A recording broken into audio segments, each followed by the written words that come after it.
તેમની 1 વર્ષથી બબાલ ચાલી રહી હતી। 2 થી 3 વખત ઝઘડો પણ થઈ ચૂક્યો હતો અને અંતે આરોપીઓએ નક્કી કરી નાખ્યું હતું કે આજે તેનું ડીમ ઢાળી દેવાનું છે, તેને સરા જાહેર મોતને ઘાટ ઉતારવાનો છે અને જે પ્રકારે તેણે અપમાન કર્યું હતું તેનો બદલો લેવાનો છે અને અંતે જાહેરમાં આ હિતેશ પરમાર છે તેને મોતને ઘાટ ઉતારવામાં આવે છે। અમદાવાદ ક્રાઇમ બ્રાન્ચ જે પ્રકારે આરોપીઓને ઉઠાવે છે તે મામલે જ વાત કરવી છે।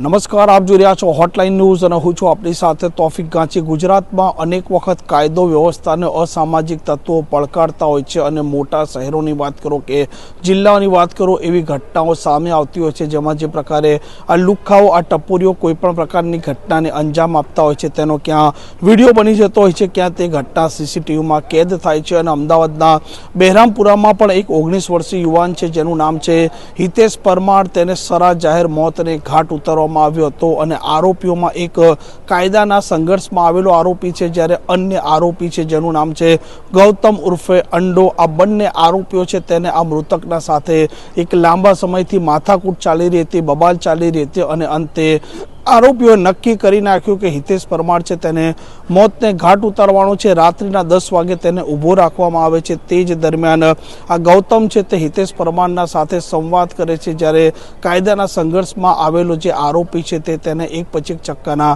ઘા ઝીકે છે। આરોપીઓ સુરેન્દ્રનગરના ચોટીલાથી આ હથિયાર લાવ્યા હતા અને જે પ્રકારે હત્યાની ઘટના બની છે તેના આરોપીઓને ગણતરીના કલાકોમાં અમદાવાદ ક્રાઇમ બ્રાન્ચે પકડી લીધા છે અને આ મામલે અમદાવાદ ક્રાઇમ બ્રાન્ચના પોલીસ ઇન્સ્પેક્ટરનું નિવેદન પણ સામે આવ્યું છે। હીરાલક્ષ્મી ફ્લેટ સામે બહેરામપુરા ખાતે એક હિમેશ દિનેશભાઈ પરમાર નામના 19 વર્ષીય યુવકની જાહેરમાં કેટલાક અજાણ્યા માણસો દ્વારા હત્યા કરી દેવામાં આવી।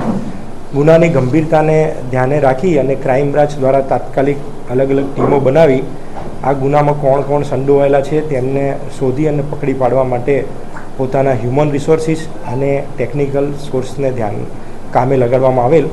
આ દરમિયાન ક્રાઇમ બ્રાન્ચની ટીમોને જાણવા મળેલ કે હિમેશ દિનેશભાઈ પરમારની હત્યા એક કાયદાના સંઘર્ષમાં આવેલ કિશોર અને તેની સાથે તેનો મિત્ર ગૌતમ પરમાર નામના ગૌતમ સોલંકી નામના ઈસમો દ્વારા કરવામાં આવેલી છે, જે બંને જણાને ક્રાઇમ બ્રાન્ચ દ્વારા હાલ પકડવામાં આવેલ છે।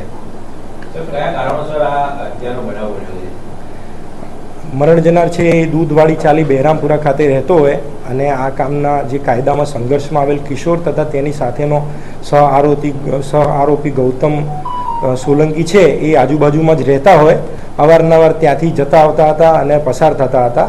આ દરમિયાન મરણ જનાર દિનેશ પરમાર નાઓએ હિમેશ પરમાર નાઓએ આ કામના આરોપીઓને ત્યાં નહીં બેસવા માટે અને ત્યાંથી પસાર નહીં થવા માટે અવારનવાર ઠપકો આપતો હોય, જેની રીસ રાખી આ કામે જે કાયદાના સંઘર્ષમાં આવેલ કિશોર છે તેણે આ અદાવતને ધ્યાનમાં રાખી અને સુરેન્દ્રનગર ચોટીલાથી એક હથિયાર ચપ્પુ ખરીદ કરી અને પ્રી પ્લાન બનાવી તેના મિત્ર ગૌતમ સોલંકી સાથે મળી ગઈકાલ રાત્રે 10 વાગે હિમેશ પરમારની હત્યા કરેલ છે।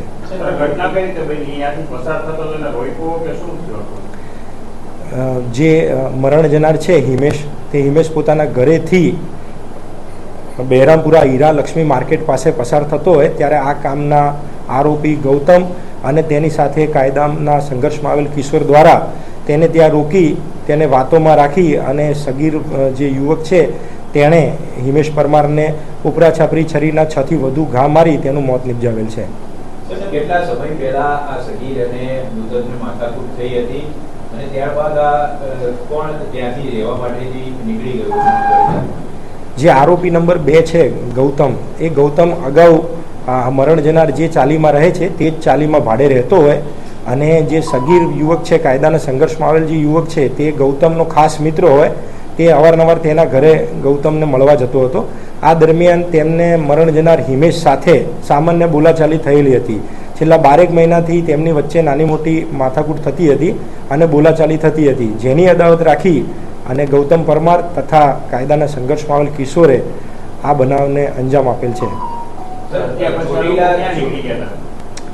આરોપી પોતે એક કાયદાના સંઘર્ષમાં આવેલ કિશોર છે અને ગૌતમ બંને સાથે મળી અને હત્યા કર્યા બાદ ત્યાંથી પોતાનું વેપન છુપાવી અને ભાગી ગયેલા, જેને તાત્કાલિક ટેકનિકલ સોર્સ અને હ્યુમન રિસોર્સ દ્વારા રિવરફ્રન્ટ ખાતેથી ઝડપી પાડવામાં આવેલ છે.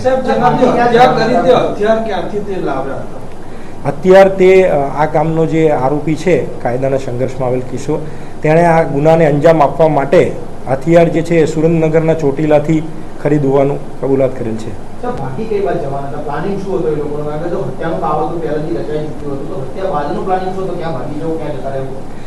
પ્રાથમિક પૂછપરછમાં જાણવા મળ્યું છે કે તે લોકો અમદાવાદથી બહાર નીકળી જવાના હતા, પરંતુ તે ભાગે તે પહેલાં જ તેમને ક્રાઇમ બ્રાન્ચ દ્વારા પકડી પાડવામાં આવેલ છે. મેં કહ્યું એમ અગાઉ આરોપી જે છે તે મરણ જનારની ચાલીમાં જ રહેતો હોય, બંને એકબીજાને સારી રીતે ઓળખતા હતા, એટલે એની નીકળવાની આવવા જવાની તમામ પ્રવૃત્તિથી સારી રીતે વાકેફ હતા. અદાવત કેટલા સમયથી ચાલી પહેલા પણ જે મૃતક છે એને માર માર્યો હતો અને એ તકરાર રાખીને જે સગીર છે એને નક્કી કર્યું હતું, એ ઘટના શું હતી? હિમેશ અને જે ગૌતમ છે બંને એક જ ચાલીમાં રહેતા હોય, છેલ્લા 12 મહિનાથી આમની વચ્ચે સામાન્ય સંઘર્ષ ચાલુ હતો અને આ પહેલાં પણ 5-6 પ્રાથમિક પૂછપરછમાં જાણવા મળ્યું છે કે 5-6 મહિના પહેલાં પણ મરણ જનારને આ બંને જણા સાથે સામાન્ય બોલાચાલી થયેલી હતી અને બનાવના 2 દિવસ પહેલાં પણ બંને વચ્ચે સામાન્ય બોલાચાલી થઈ હતી.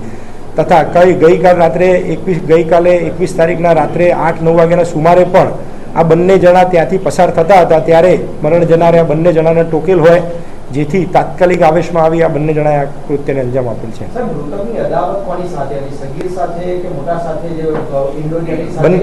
બંને સાથે હતી. આમ જે પ્રકારે આ મામલો સામે આવ્યો છે તેને લઈને બહેરામપુરામાં લોકો ભયભીત બન્યા છે. કાયદો વ્યવસ્થાના સામે પણ અત્યારે સ્વાભાવિક છે કે સવાલો ઉપસ્થિત એટલે થઈ રહ્યા છે કે અવારનવાર આ યુવાનો છે તે તેમના પાસે ચપ્પા રાખતા હોય છે અને નાની અમથી બાબતમાં તે કોઈને પણ ચપ્પા મારી દેતા હોય છે અને કેટલાક લોકોને ઈજાગ્રસ્ત કરે છે, જ્યારે કેટલાક લોકોને મોતને ઘાટ પણ ઉતારે છે. આ પ્રકારની ક્રાઇમ સ્ટોરી માટે હોટલાઇન ન્યૂઝ ચેનલ સાથે જોડાયેલા રહો. નમસ્કાર.